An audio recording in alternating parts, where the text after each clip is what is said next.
Hello friends. आज हम फिर हाजिर हुए हैं एक नई कुंडली का विश्लेषण करने। तो ये कुंडली है मशहूर बिजनेसमैन मुकेश अंबानी जी की।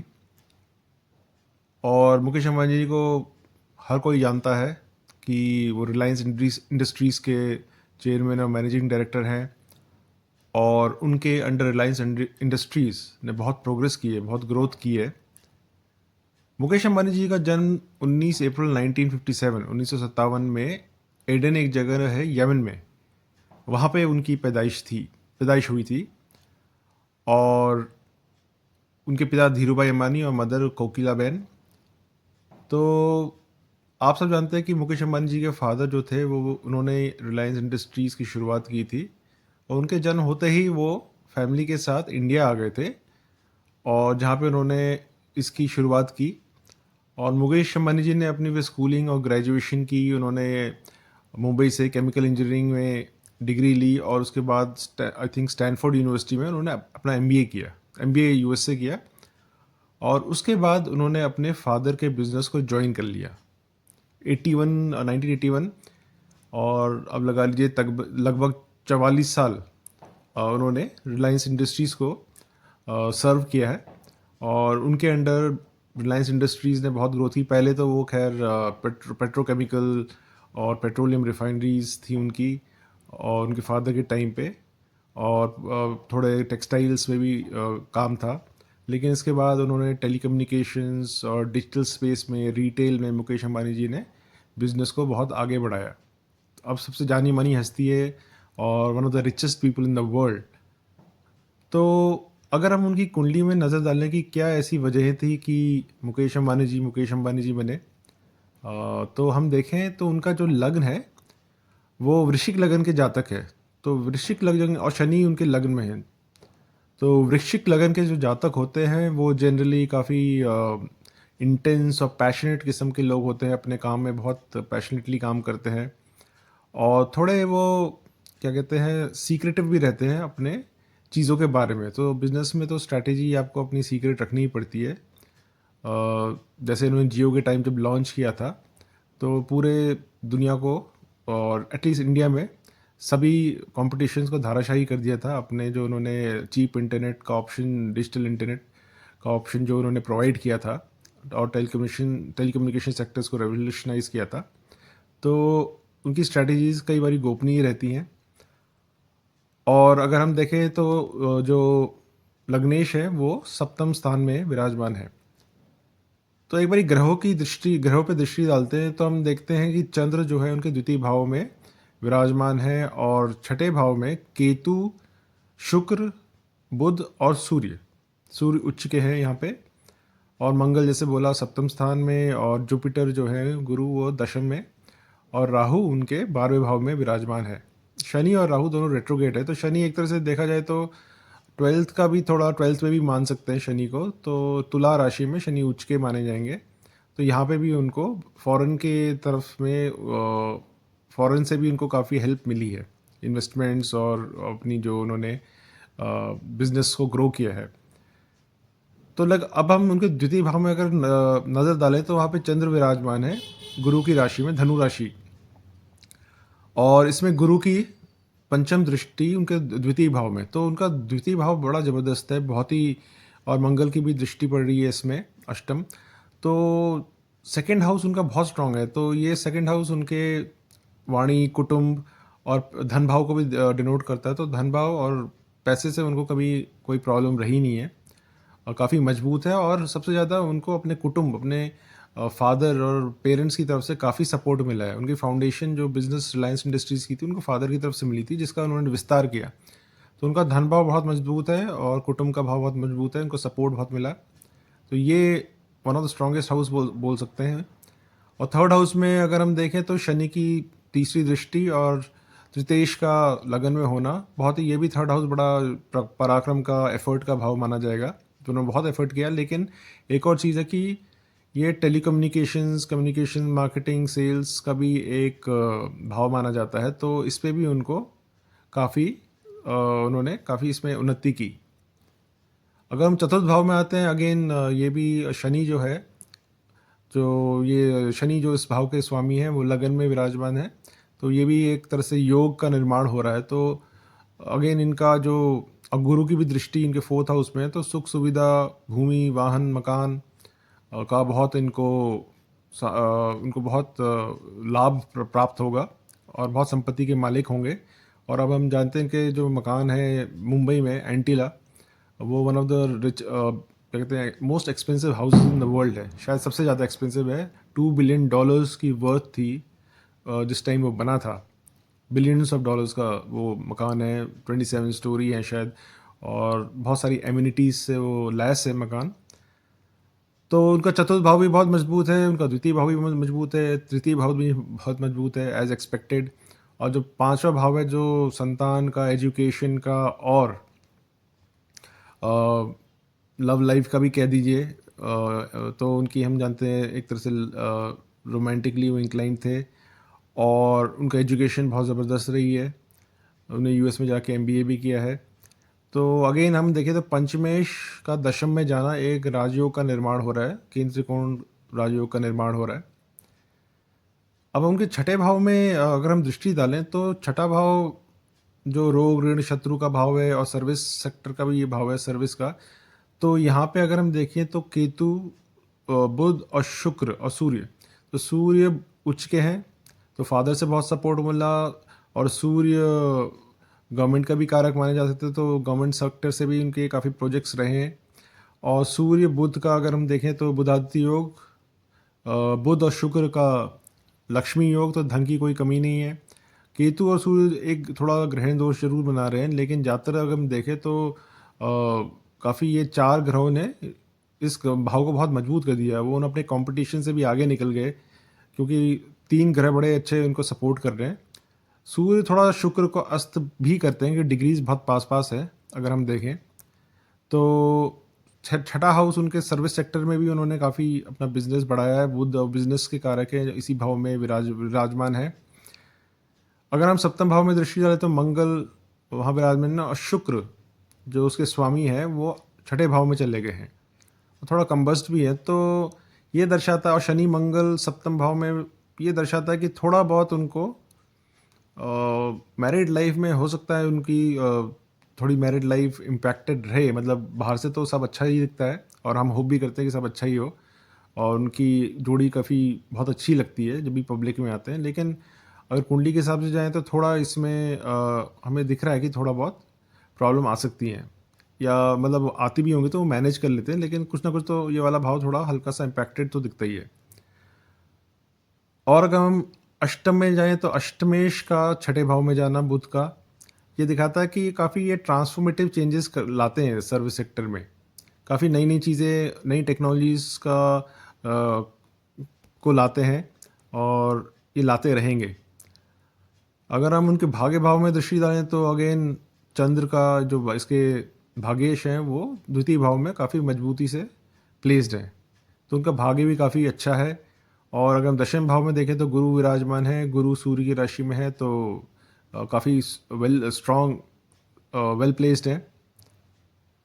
और गुरु का एक तरह से देखें तो थोड़ा रेट्रोगेट भी है इसमें। और तो अगर हम बोलें तो उसका थोड़ा इफेक्ट पंचम में भी जाएगा, सॉरी नौवें भाव में भी जाएगा, तो वहाँ जो उचके हो जाते हैं तो भाग्य इनका काफ़ी मजबूत है।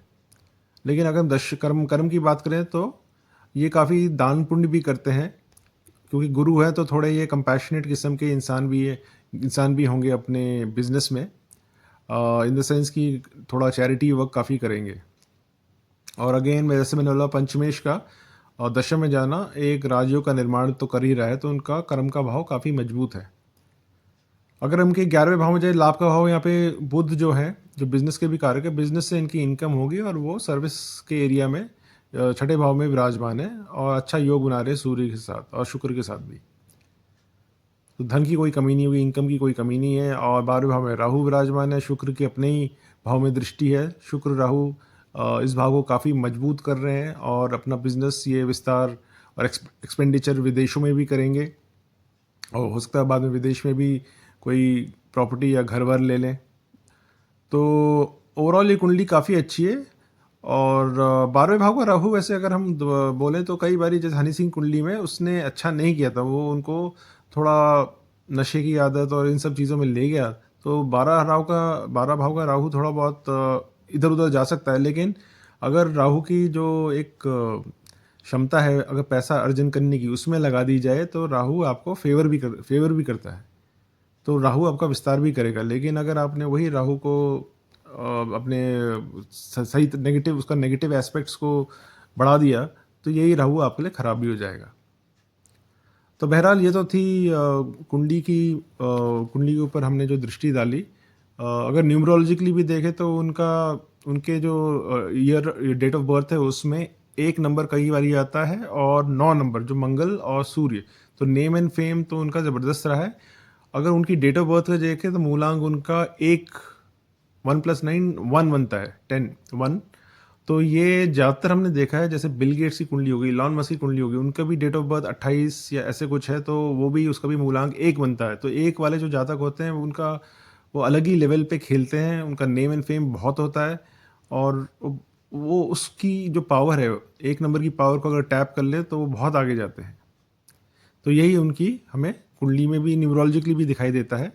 और 9 नंबर जो मंगल का है, तो मंगल भी इनको काफ़ी फेवर करता है। उनकी लीडरशिप क्वालिटीज़, उनकी कॉम्पिटिटिवनेस और जो ड्राइव है, जो पैशन है, उसको वो बढ़ाता है।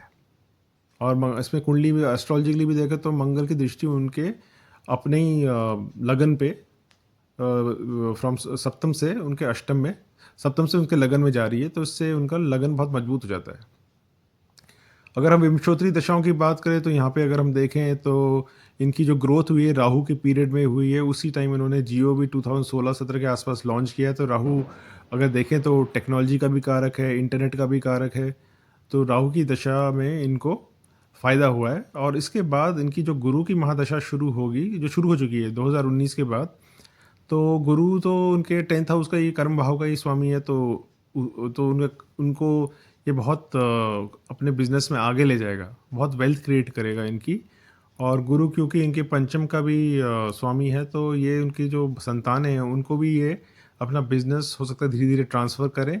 और अभी आपने देखा उन्होंने अपने पुत्र की भी शादी की है, तो काफ़ी धूमधाम से, ऐसी किसी ने अभी तक शादी देखी नहीं है, तो जिस स्केल में हुई, तो उनका संतान का भाव भी बहुत मजबूत है। और अगर हम गुरु की दृष्टि उनके छठे भाव में, तो बिजनेस में भी काफ़ी हेल्प करती है इनकी। तो देखा जाए तो इनकी कुंडली काफ़ी अच्छी है, काफ़ी मतलब इनके ग्रह काफ़ी वेल प्लेस्ड है। और शनि ने भी इनको कंस्ट्रक्शन, ऑयल में काफ़ी हेल्प किया है। तो फ्रेंड्स, ये तो था उनकी कुंडली का विश्लेषण। पर एक और बात अगर हम इससे पहले कंक्लूड करें, एक और बात हम डिस्कस करना चाहेंगे। तो मुकेश, अगर हम बोले मुकेश अंबानी का जन्म उनका यमन में हुआ था, उस टाइम पे अगर मान लीजिए कोई और बच्चे पैदा हुए और इसी टाइम पे अलग अलग फैमिलीज़ में, जैसे कोई मिडिल क्लास फैमिली हो गया, कोई लोअर क्लास फैमिली हो गया, तो ऑब्वियसली उनकी कुंडली तो सेम ही होगी। तो फिर ऐसा कैसे कि सब मुकेश अंबानी नहीं बनेंगे, ये सवाल आपके मन में ज़रूर आएगा। क्योंकि कई बार लोग पूछते हैं कि हमारी कुंडली तो बहुत अच्छी है लेकिन हमें वैसे रिजल्ट नहीं मिल रहे जैसे किसी और की कुंडली, वो तो कमज़ोर है और उसके रिजल्ट अच्छे हैं। तो इसी अगर टॉपिक में हम बात करें, जैसे 3 जातक हैं जो डिफरेंट फैमिलीज़ में पैदा हुए हैं लेकिन एक टाइम पे ही हुए, एक ही जगह, तो उनकी कुंडली भी मोर और लेस सेम ही रहेगी।